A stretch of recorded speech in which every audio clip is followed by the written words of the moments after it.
So I'm going to ask you to participate in an experiment. I'd like you to ask and answer one question of someone who's a stranger. You might meet them on the bus, you might meet them walking down the street, and I'm going to show you the question that I'm going to ask you to ask and answer. The question is, when was the last time you cried in front of someone? Now, just out of curiosity, how many of you are really excited about this experiment? No hands went up whatsoever. But I'm going to try and convince you over the next few minutes that this experiment is not only worth doing, it's worth doing whenever you can, because it will make your life better. Hi, I'm Chris Duffy, and I'm host of the TED podcast, How to Be a Better Human. Every week on our show, I talk with TED speakers about their big ideas and try and figure out how we can put those big ideas into practice in our own lives. Today, I'm digging into communication with Charles Duhigg, the author of the book Supercommunicators. Charles is going to teach us how to unlock the secret language of communication. Hopefully, I communicated that to you clearly. Hi, I'm Charles Duhigg, the author of Supercommunicators and The Power of Habit. I also think that there's something there that is really key and different than how I thought about communication before I read your book, which is creating an atmosphere. That's exactly It's not just right. about the words we say to each other. In fact, the words that we say to each other might, in some ways, be the least important part of communication, right? They're clearly important because those words are information. But oftentimes we think of communication as this thing where it's an information exchange service, and it's actually so much more than that. If you think about it, communication is Homo sapiens' superpower. But the goal of communication is not just to exchange information. The goal of communication is to feel connected to each other. Because when we feel connected to each other, then we start trusting each other more, we start listening to each other more. All those pro-social instincts that have made our species so successful, they're all reliant on communication and connection. And so creating that atmosphere is sometimes the most important thing you can do. I wonder, have you felt a lot of pressure in so much of the post-writing of a book is like communicating about the book? You must feel a lot of pressure to be like, I got to communicate my book well because it's about communication. So one of the things that you learn about the science of communication when you're looking at the studies is that really great conversations, they are messes, right? If you think about the best conversation you've ever had with your wife or with your best friend, if I looked at a transcript of that, it would look like a disaster, right? You're like, people are changing topics, they're making little inside jokes, they're getting halfway through an idea and then suddenly having a new idea. Great conversations, if you look at them on paper, they do not look eloquent and erudite. Those are great monologues, competing monologues, right? Great conversations are messy. But what is important in that conversation is a couple of things. There's these basic skills I talk about. And at the core of them is this idea of vulnerability. That when we connect with each other, it's oftentimes because we've expressed some type of vulnerability. Now, we tend to misunderstand what vulnerability means. We think that vulnerability is like, talking about your parents or crying on someone's shoulder. That is not vulnerability. Vulnerability in neuroscience has a very specific definition. It is a neural cascade that happens in our brain when I tell you something you could judge. Now, I might not care about your judgment, but the act of me telling you something that you could judge, it sets off this neural cascade in my brain. And then at that point, I pay very close attention to how you react. And if instead of judging me, you withhold judgment, and even more importantly, if you tell me something about yourself that I could judge in return, then suddenly, and we're almost powerless against this, we will feel closer to each other. We will feel a little bit more trusting of each other. We will feel more willing to listen to each other. And so what's important to me in a conversation is not saying exactly the right things, because the conversation should be messy. It's trying to tell you things about myself that are meaningful and deep. And when you withhold judgment, returning that favor when you share things about yourself. You also talk in the book about this idea of neurological synchronization. Right? That like when we get in these moments where we are vulnerable and when we connect, we start to quite literally be on the same wavelength. Absolutely. Absolutely. Our bodies and our brains start to change, even in a conversation that's just a mildly good conversation. In fact, in this this is better than a mildly good conversation, but in this conversation, I'll take mildly good. Listen, mildly good is good enough for me. If we were measuring our bodies, what we would see is that you and I are starting to breathe at the same rate. Our heart rates are starting to match each other. And even though we're talking over the internet and you're in a different city than I am, as long as there's relatively similar lighting, the dilation of our pupils is starting to echo each other.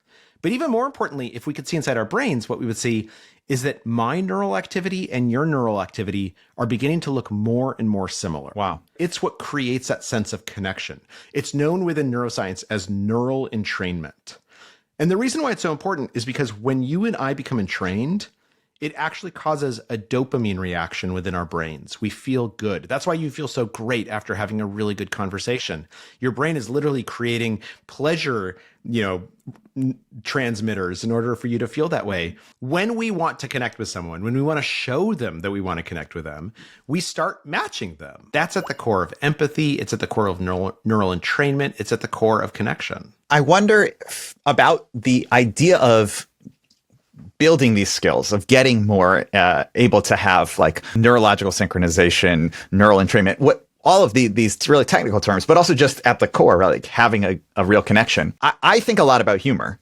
And I think that sometimes the hard part is that people who think they have a great sense of humor are often the people with the worst sense of humor. The worst sense of humor. Absolutely. And I feel like you have a great, hilarious quote from George Bernard Shaw in your book. The single biggest problem with communication is the illusion that it has taken place. How do you deal with the fact that often people who are not good at communicating, not good at connecting, they're not aware that they're not good at communicating and not good at connecting? Yeah. So humor and laughter is a really good example. When I laugh in a conversation, what I'm showing you is I want to connect with you. And when you laugh back, the most natural reaction, what you're saying is, I accept this, I want to connect back. So laughter has become this really important part of how we communicate with each other, completely absent humor. And the same thing happens with emotional displays, with practical displays. And this kind of gets to this underlying theory that there's these three kinds of conversations. I'm so glad you're going there. Yeah. I should actually context this.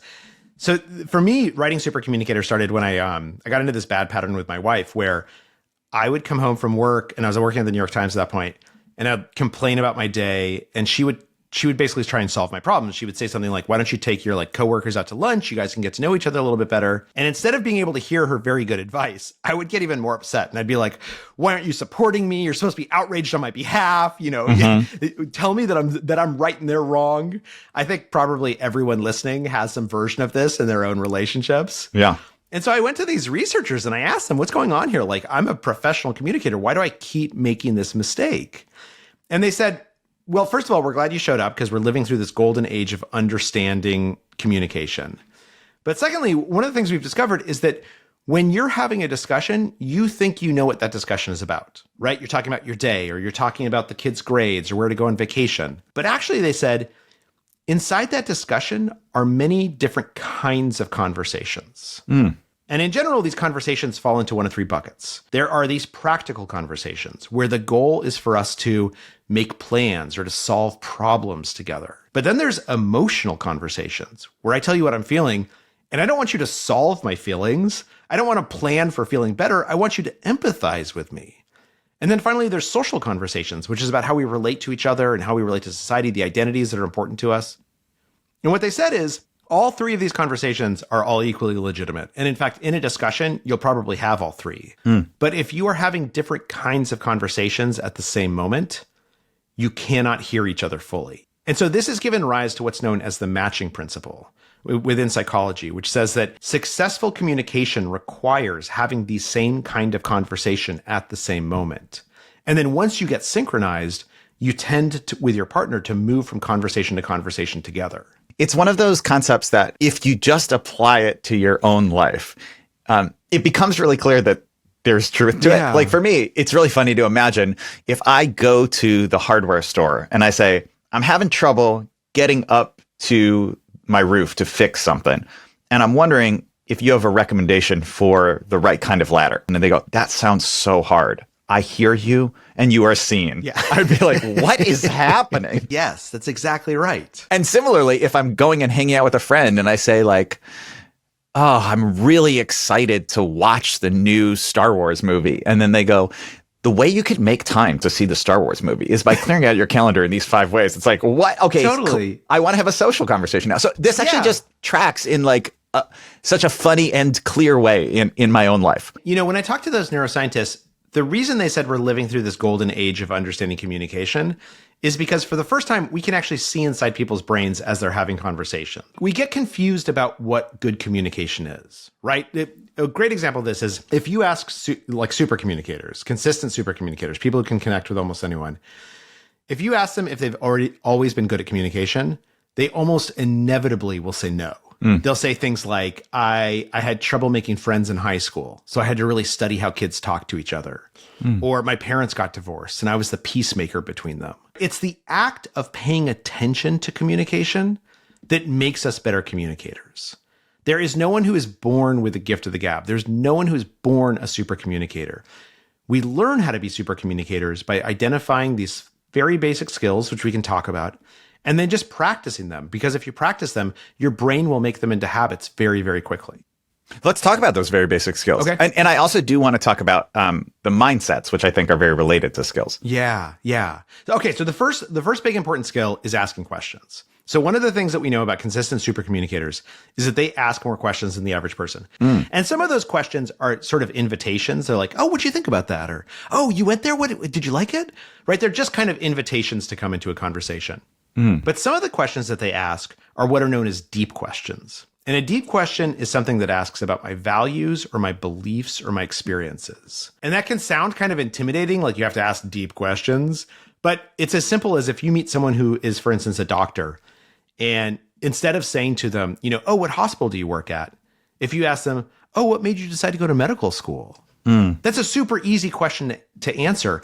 But think about what it does. It invites that person to talk about their experiences growing up, right? It invites them to talk about their values and beliefs that brought them into medicine, that get them excited every day. And that's the first important skill, is that when we ask deep questions, it creates the environment that allows us to have a real conversation. One example of a deep question that I know you've used in the past is like, when's the last time you cried? And that is a really clear, deep question to me. But it's also, in some ways, it's a scary question to imagine asking, right? Like, I'd be nervous to ask someone. Oh, it can be super intimidating. Now, I will say, I give a lot of speeches about communication, including like audiences of like 5 or 10,000 people, sometimes 5 or 10,000 like engineers, software engineers, and what I tell them is we're going to do an experiment. In 30 minutes, I'm going to ask you to turn to the person next to you and ask and answer one question, which is, when is the last time you cried in front of another person? And then I ask, who's excited about this? And like nobody raises their hand, right? For exactly the reason you just said. Nobody wants to do this. They did not come to a conference to have this like impromptu therapy session. But then I spend the next 30 minutes explaining to them, this question, this kind of question has this magical power. It does something magical. Now, that being said, when we're at work asking someone, when's the last time you cried, that might be a little uncomfortable, right? When we are asking deep questions, we should think about the difference between an invitation and a mandate. And there are times when that mandate is okay. But most of the time, particularly when we're just meeting someone, what's really useful is to have questions that invite someone to share, but don't mandate that they share. I love that distinction, because I think the idea of like invitational deep questions, it doesn't feel at all intimidating to ask someone one of those. The thing is, any question or any topic can be a deep question, right? Like, oh, where do you live? Oh, I live in the Heights. Oh yeah, do you like the Heights? Like, what made you decide to move up there? Right? That's a deep question. Suddenly I'm invited to talk about, oh, there's this community that I love, and I actually work downtown, and I love to ride my bike to work. Now we're talking about real things. The other thing that's really important about a deep question is that when I ask it, it's very natural for me to answer my own question. Oh, you became a doctor because you saw your dad get sick as a kid? That's really interesting. I became a lawyer because I saw my uncle get arrested when I was a kid. So skill 1 is practice asking questions, and in particular, practice asking deep questions. Skill number 2 is after we ask those deep questions, one of the things that's really, really useful and oftentimes important in tough conversations, in conflict conversations, is to prove that we're listening, right? Because we've all been in that conversation where we're talking to someone and we realize like, oh, this person isn't actually listening to me. This person is just waiting their turn to speak. So the way that we get around this suspicion, which exists in all of our heads, is that we prove that we're listening. And there's some fairly easy ways to prove that we're listening. One is just to ask follow-up questions. There's something about follow-up questions that makes the other person feel really good, like you're really interested in them. So that's one thing you can do, is ask follow-up questions. The other thing you can do is you can think about how you're reacting, right? So like, are you leaning in towards the person? Are you making eye contact? Are you making little noises like, oh, that's interesting, huh? Or are you laughing when they laugh? And finally, there's actually a technique for this, for the hardest conversations, what are known as conflict conversations, where you and I might disagree about something, or we're talking about something like race or religion that's very tense, or just where like we might disagree with each other. We're like fighting over what the budget's supposed to be. It's really important in those settings that we prove that we're listening to each other. And there's this technique known as looping for understanding, which has 3 steps. The first step is you ask a question, preferably a deep question. The second step is that after the person answers that question, you repeat back what you heard them say in your own words. You prove to them that you were paying attention. And most of us actually do step 1 and 2 somewhat intuitively. It's step 3 that I always forget. Step 3 is that after you summarize what they said, you ask them if you got it right. Did I hear you correctly? Am I understanding you? Because what I'm doing in that moment is I'm asking you for permission to acknowledge that I was listening. And if you acknowledge that I was listening, you become anywhere from 10 to 80% more likely to listen to me in return. Yeah, I love that part in your book where you say that the goal of when you're looping is for them to say, wow, I never really thought about it that way. That's a good point in my side. Like you're making an argument for my side. But the other thing that I think is really powerful about that looping idea that I hadn't anticipated before I did it is it also allows me to have a real conversation in a high conflict area without endorsing the other person's side. That's exactly because right. It does. I don't have to say, I'm going to convince you or you're right. All I have to say is, I want to make sure that I actually understand your side, not that your side is correct. And that really changes the interaction. It changes everything, because the goal of a conversation is not for me to convince you that you're wrong and I'm right, or you're dumb and I'm smart, or even to impress you, right? The goal of a conversation is to understand each other. And so we could have a conversation, and if I walk away from it understanding how you see the world, and if I speak in a way that you understand how I see the world, that understanding means the conversation was a success. We do not have to agree with each other. Even if we are still going to vote for different people, or we're going to put different signs on our lawn, if we feel like the other person understands us and that we understand them, we will feel connected to each other. That doesn't mean we agree with each other, but it means that we can live peacefully side by side. And also, I think when you do this, if you say, I'm going to say back what you said, and I want to make sure I understood it, then it's very fair for you to say, I would like to make sure that you're understanding what I'm saying too. Absolutely. In fact, you don't even have to say that. They're going to do it automatically. When we ostentatiously demonstrate that we are listening, other people become more likely to listen to us and to show us that they're listening to us. So obviously, people who are listening to this podcast or who read your book, the vast majority of them are going to be using this in personal and professional settings, but they're not going to be like hosting a podcast where they're interviewing people, right? Like I'm holding up your book right now. I have it. There are pages that are marked.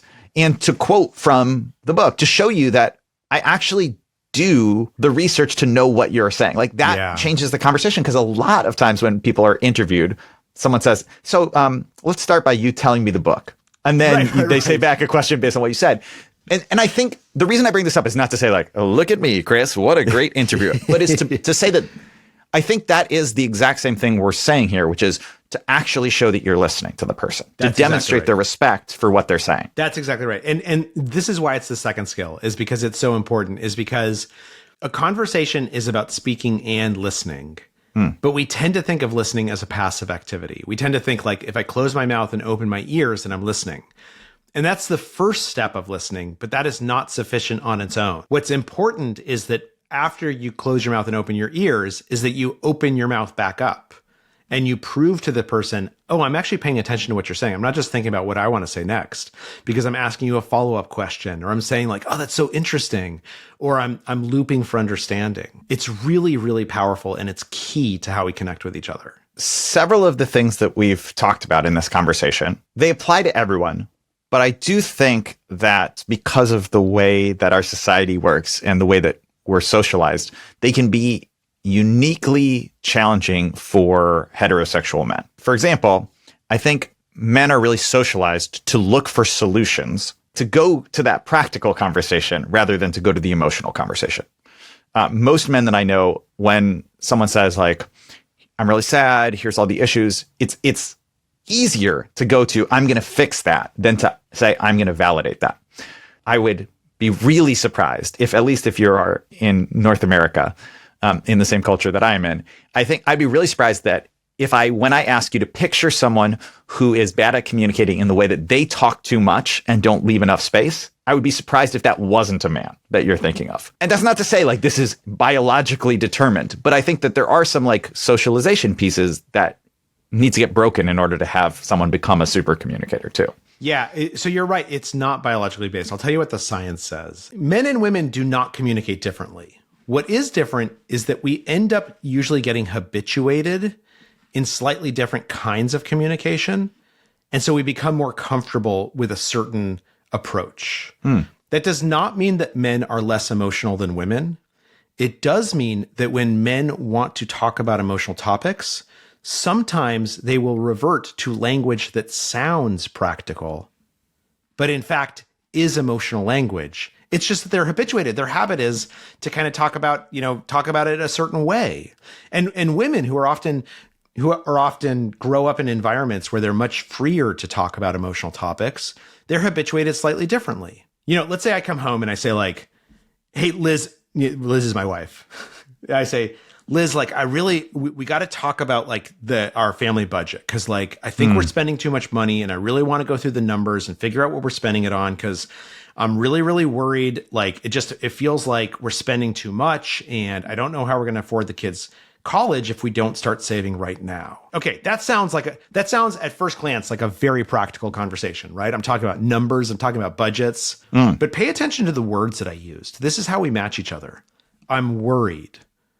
I'm looking to the future and I'm concerned about paying for the kids' college. This is making me anxious. This is, for me, first and foremost, an emotional conversation. We have to have an emotional conversation before we can get down to practicalities.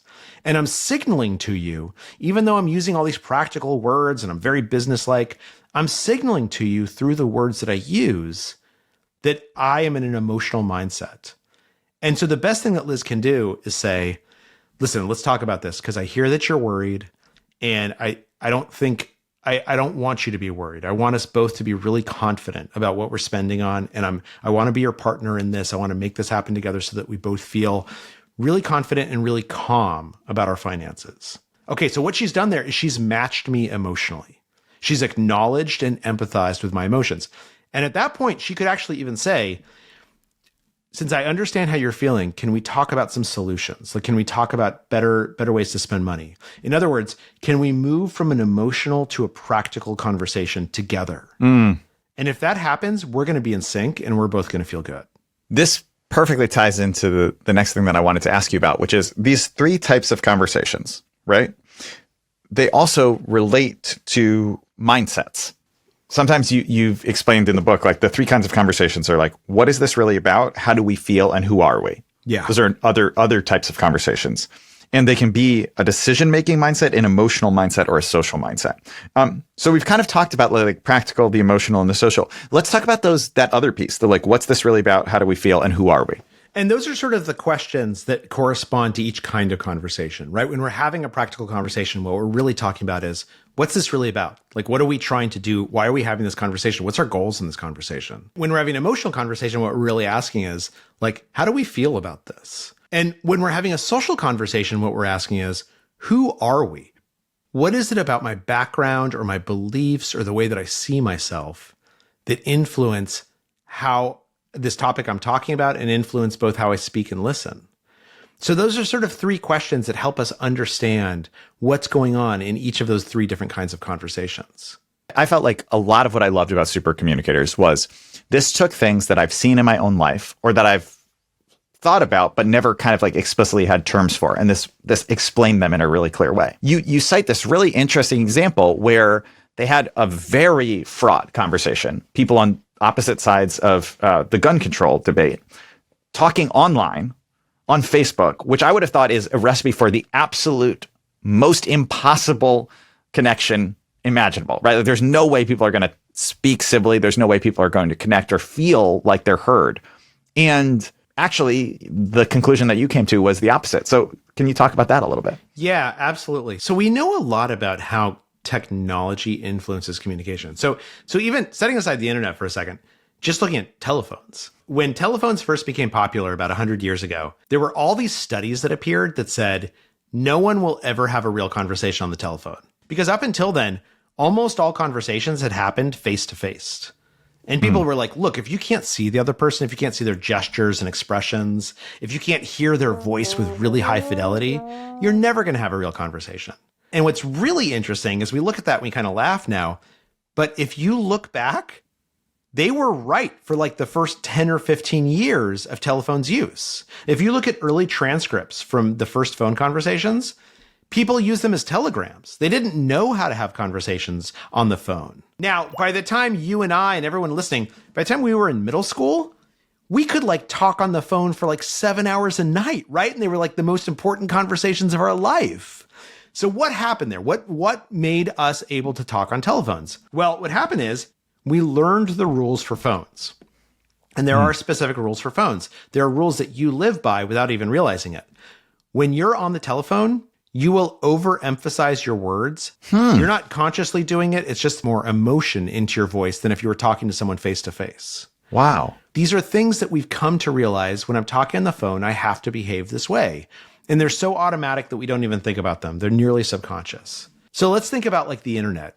First widespread use of email was really in the like mid to late 90s. So it's only been like 25 or 30 years. And when you're talking about Facebook or Slack or Signal or all these other things, like it's not a long time, right? We're still trying to learn the rules. We will learn the rules. Our kids are learning the rules faster than we are. But what's important is to recognize that different forms of communication have slightly different rules. And if you just take a minute to remind yourself of that, most of the problems go away. If you think about like, I need to tell this person something, and you think like, how would I tell them over text? How would I tell them over email? How would I tell them over the phone? How would I tell them face to face? You'll totally recognize that each form of communication requires something a little bit different. And some of them might be better than others, right? If it's something really important, if it's bad news, it's probably better to do it face to face or over the phone than over a text. So what happens is that when we forget to remind ourselves of those rules, when we're in a hurry and we're like, oh, I'm just going to send off this text while I'm waiting in line, and I'm going to be like, no, that's wrong. I'm not going to think about the fact that the person's going to read a bunch of emotional content into that I don't mean. Or if I'm sarcastic in an email, I'm not going to think about the fact that they can't hear the sarcasm in my voice. So one of the rules for online communication is overemphasize politeness, underemphasize sarcasm. That's a pretty easy one. That is really interesting. And it also makes me think of another idea from the book that I thought was new to me, which is the idea that certain people in groups are you call them high centrality participants, that like having people in a group who are very good at communication in these ways that maybe aren't even conscious for them, right? Emphasizing politeness, asking a lot of questions, that can change the outcomes for an entire group of people. Absolutely. And what's super interesting is, and this is from work from a guy named Bo Sivers, who was at Dartmouth and is now at Apple. When a high centrality participant is in a conversation, he's helping or she's helping all the other people become neurally entrained. But it's not obvious, right? If you were to ask someone who's the most important person in that conversation, oftentimes they won't say, oh, it was Susie, the high centrality participant. But if you ask them, who did you really like talking to in that conversation? They'll inevitably say Susie. And the other thing that's really interesting is if you ask them, oh, how influential was Susie? Like, how much did she change your mind? They'll be like, oh, a little bit, but not that much. But then if you look at the data, if they have to make decisions together, whatever opinion Susie ends up landing on becomes the opinion for the entire group. So it's almost this like crypto influence that these supercommunicators, these high centrality participants have.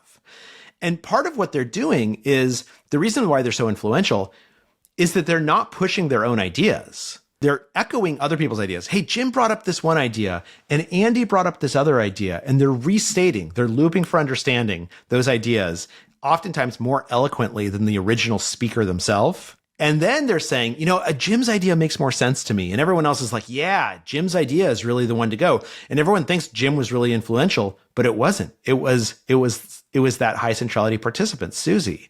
She's the one who brought everyone around.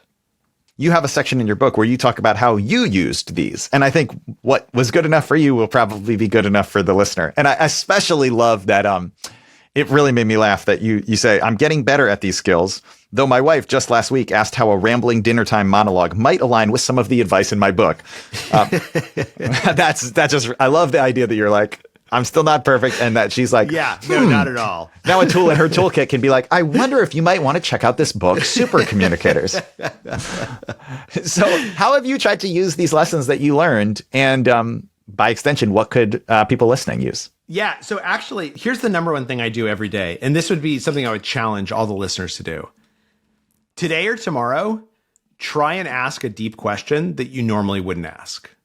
Right? And that doesn't mean you have to ask someone like, when did the last time you cried in front of another person? It could be something just to say like, oh, you're an accountant. Like, did you always want to be an accountant? Was that your dream as a kid? Or oh, what's it like working in that office? Is it a really fun place? Like, what do you value about working there? Right? Those are easy questions to ask. But what you'll find is that the first couple of times you do it, you're going to feel awkward doing it. It's going to feel like it's not natural for you.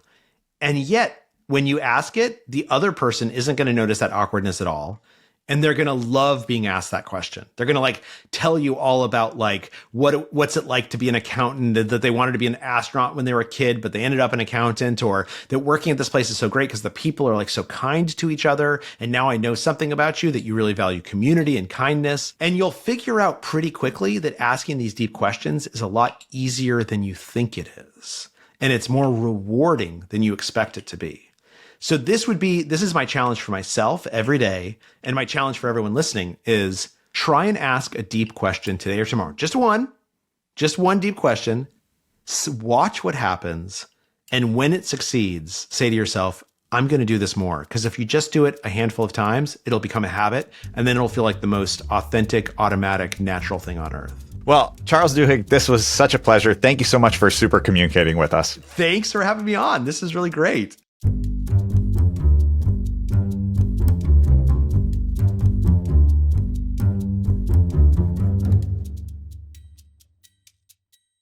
Hi, everyone. I hope you enjoyed this episode of How to Be a Better Human. Before you go, please click the like and subscribe button to get alerts on inspiring TED Talks and interviews. You can also head over to TED's own podcast channel, the TED Audio Collective, where we publish even more video podcasts. Thank you so much and hope to see you soon.